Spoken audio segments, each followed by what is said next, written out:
What's up, Hippo lovers? King of the Desert 3 is going into the round of 16 with its own group stage. But different format than most of you should be used to. We're not playing round robin, not everyone faces everyone, but we're playing GSL groups named after GSL, the StarCraft League. Basically, think of it like double elimination. If you get 2 wins, you are through.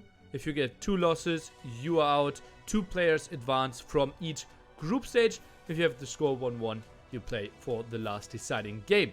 Group number 8 consists BackT, Dogao, the Max, and the Viper, with the opening match, the Viper against BackT. I did predict it 3-0 there. BackT beating Zuppy to get there, pretty strong performance, but I kind of was underwhelmed with his performance prior to that, so I don't really see him getting too much. And Dogao, the Max, clearly the more interesting match there, and I would give the Max the advantage there. We had a lot of time to prepare, and yeah, Dogao will try hard as well. Lots of people actually try harding for this 50k tournament, so it makes a lot of sense. And I still see the Max going through there.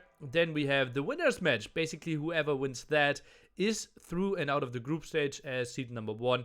That's why I underlined that person in green, which for me is the Viper. The Max will take a map though, could maybe even take 2 maps, but the Viper should be the solid favorite there, making it into the round of 8. In our elimination match, in my old days we called it the loser match, but elimination match probably the better name for it, is BackT against Dogao, red underline for the guy that now drops out of the group stage. And then we have Dogao going through, and he again will face the Max. And now a lot of haters will be like, so whoever wins the first match doesn't matter, and the second match will go through. And actually I think that's what might happen. I think in a rematch, don't ask how my brain works, but I think in a rematch Dogao's chances are a bit better, right? The Max, not as much time to prepare, will show some of his strategies in the first round, and Dogao will go through, although he won a set and the Max won a set. But I think that's what could happen. Obviously BackT can go through, still an incredibly strong player, and we could see some upsets. Dogao could win the first set, and then everything is mixed up between them. But that's what I see there. The Max Dogao, incredibly close. Either could go through. Viper, my big favorite to go through, and BackT, probably the guy that I give the least chances of going into the round of 8. Bring us to group number B. Lots of fan favorites mixed in there as well. Opening match will be Hera against Velez. I see Hera just in tippy-toppy form.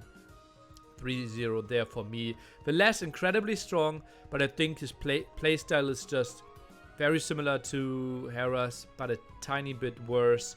So I think there won't be any crazy stuff. Maybe comes up with some strategies and will get some W's on some maps, but I don't see him winning the set. Ted against Vivi is going to be a wild series. Obviously Vivi known to go for a lot of aggression. He will actually perform pretty well on those settings. And I think with the smaller wood lines and the different distribution, this could really favor him. But I still see Tedo winning that one. And then in the winner's match, I see Hera going through against Tedo, 3-1 there. Tedo will win a map, something crazy, something prepared. But I think overall, Hera just looking too strong nowadays. Elimination match, Velez against Vivi. I see Velez barely losing. Could be a wild set there as well. I could see Velez going through, but as I said, I think the map is too good for Vivi to not make it there. And then the rematch, Tedo, I think, will even learn from the first set and will drop one fewer or one less map. Going into group number C, another group of fan favorites, and that's the beauty, right? With that sick sign-up of players, there we will have a lot of known names deep in the tournament. And we will start off with Leary against Winchester. Could be a wild one, Winchester. I'm hoping for some wild strategies, but Leary should be looking pretty sharp. And then Nikov against Stout, and honestly, this is a complete coin flip. Like, I don't have any strong feelings who could win. I now gave Doubt the victory there, but could easily go the other direction as well. And yeah, I wouldn't be surprised if Nikov wins that one either. Whoever goes through against Leary, I see them getting stomped 3-0. I took Doubt now, and I think neither has a great shot against Leary, honestly. Then we have the elimination match, Winchester against whoever goes through there. Probably both the tiny favorites over Winchester will make it a tougher set. And then just to show you the story, I think in a rematch, Nikov just might win it, but as I said, it could go either way there. Again, Leary clearly going through. Winchester having a tough task, but could also come up with easy upsets there, in my opinion. And Nikov Doubt. This is a wild one. For me, Leary at the front, and then 3 relatively even people. And yeah, 2, 3, and 4 clearly up for grabs. Not that close though. Group number D, probably the group that excites me the least. We will have, I think, a lot of stomps in that one. Yo against Chart, 3-0 there for me. Then Stray Dog, a strong player, but I think horrible against the playstyle of MBL. I would be surprised if we see a big upset there. And I honestly think, like, if Stray Dog takes 2 maps, that would already be an upset. Not even speaking of a full series win. And then MBL against Mr. Yo, pretty interesting one.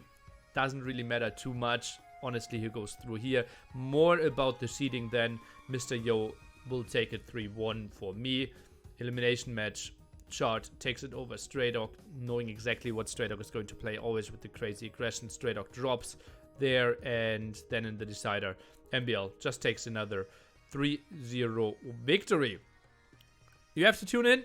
3rd and 4th, we have not all those matches, but the opening matches there, and the weekends after that we will follow it all up. So next 3 weekends, maybe 4 weekends, make sure to tune in. King of the Desert, $50,000, hosted by MemTV.